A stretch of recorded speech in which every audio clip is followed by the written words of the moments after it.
Alright, Jose Carey from Vice Outdoors, bringing you our first fly spotlight here, and we're gonna go ahead and do one that some people kind of love to hate, and I kind of love it. So we're gonna do the mop fly here, and in our next video you're gonna see this fly in action.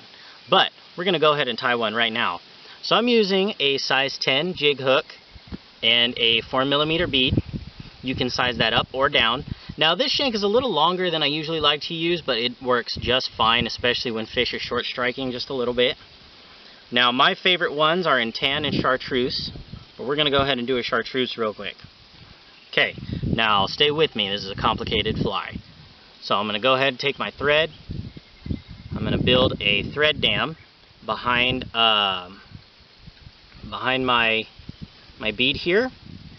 Okay, just enough, doesn't have to be too crazy. We just don't want this bead moving all around and pushing your materials around.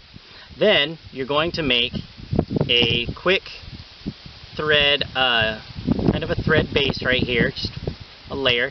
And I go about halfway down. You don't have to go too far because you do want some of your fly to be off of the hook so it moves around a little bit. Okay? Now once you put this thread here, work it back forward. And you can grab some head cement, you can use Zap-A-Gap or super glue or really any other glue, but I highly recommend putting a little bit of glue. So I'm just going to come right over here. I'm going to cover this thread like so. This is going to give that material something a little bit more to hang on to than just thread, because trout will absolutely demolish this, so you want it to kind of stay together as best as it can. I'm going to come over, I'm going to grab my mop material, and you can find this at any Walmart, Dollar Tree, in any color you want. I'm just choosing chartreuse right now. I'm going to take that, I'm going to push it, and make sure the end you cut off is the end you need to tie on. If you tie it backwards, it'll fall apart. So the end you cut off is the end you're going to tie onto your hook.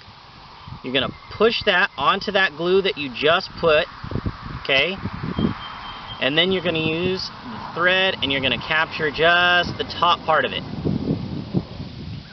Just the top part. Okay? Right there, that glue is going to hold it down. You see how this back end still got some wiggle to it. Okay? Then you can grab literally any dubbing that you have on your desk or your tying area. Any dubbing. I like a darker color dubbing or kind of a rainbowy dubbing. I'm literally just going to use some marabou. I'm going to come over here and I'm going to put this onto my thread like so. Doesn't need to be too tight, doesn't need to be too ceremonious. It is a mop fly after all. You're going to wrap that around. I'm going to twist this on just a touch more. I do want it to be relatively tight on there. Like so. Right behind that bead. Add a little extra thread. Come over here. Whoops. Give it a whip. Maybe. Apparently it's harder in the sun. There we go. Give it a whip. And cut that. And then I always add just one more dab of that head cement right on top of the whip, just so it makes it a little bit more durable. Like so. Doesn't need much.